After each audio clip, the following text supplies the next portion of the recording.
Hello students, ಇವತ್ತು ನಾವು class 12 chapter 1 relations and ಫಂಕ್ಷನ್ಸಲ್ಲಿ ಎಕ್ಸಾಂಪಲ್ಸ್ ನೋಡುವ. ನಿನ್ನೆ ಕ್ಲಾಸಲ್ಲಿ ಒಂದು ಎಕ್ಸಾಂಪಲ್ಸ್ ನೋಡಿದ್ದೇವೆ, ಇವತ್ತಿನ ಕ್ಲಾಸಲ್ಲಿ ಇನ್ನೊಂದು ಎಕ್ಸಾಂಪಲ್ ನೋಡುವ. ಇದು ಕೂಡ important example.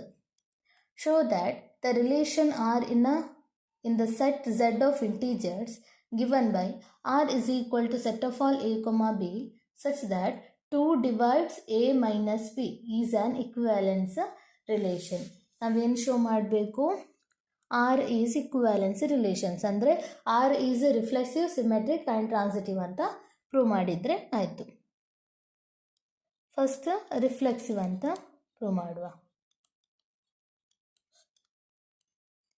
Let a comma a belongs to R for all a belongs to set of integer.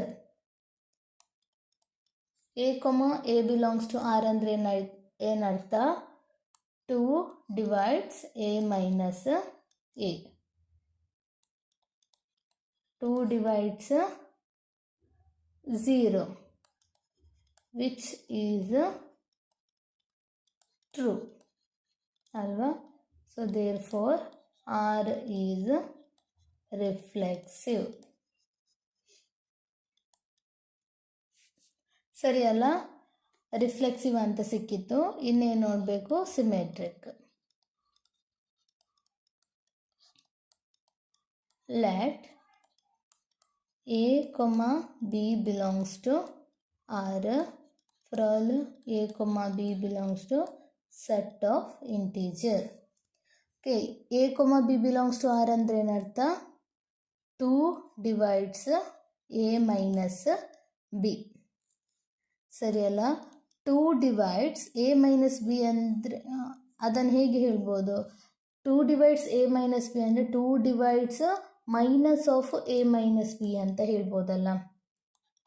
So ಇದೇನಾಯಿತು? 2 divides minus a plus b. Minus into plus minus, minus into minus plus.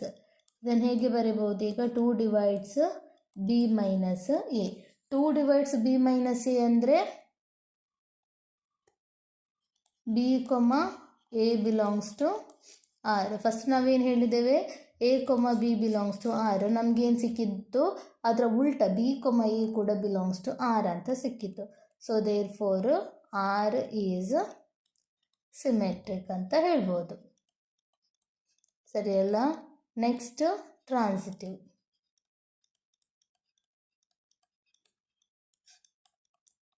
Let a comma b belongs to R and b comma c belongs to R for all a comma b comma c belongs to set of integers.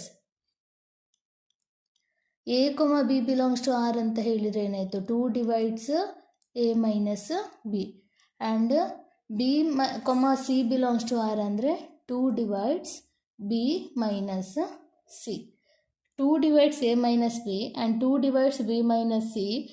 ಅದನ್ನು ಹೇಗೆ ಬರೀಬಹುದು? 2 divides a minus b plus b minus c ಅಂತ ಹೇಳ್ಬೋದು. ಸರಿಯಲ್ಲ? So ಈಗೇನಾಯಿತು? Minus b plus b cancel ಆಗ್ತದೆ. 2 divides a minus c. 2 divides a minus c ಅಂತ ಹೇಳಿದರೆ ಏನರ್ಥ? a comma c belongs to R ಅಂತ ಅರ್ಥ. So therefore R is transitive ಅಂತ ಸಿಕ್ಕಿತು ನಮಗೆ. ಸೊ ಆರ್ ಈಸ್ ರಿಫ್ಲೆಕ್ಸಿವ್ ಹೌದು, ಆರ್ ಸಿಮೆಟ್ರಿಕ್ ಕೂಡ ಹೌದು, ಟ್ರಾನ್ಸಿಟಿವ್ ಕೂಡ ಹೌದು.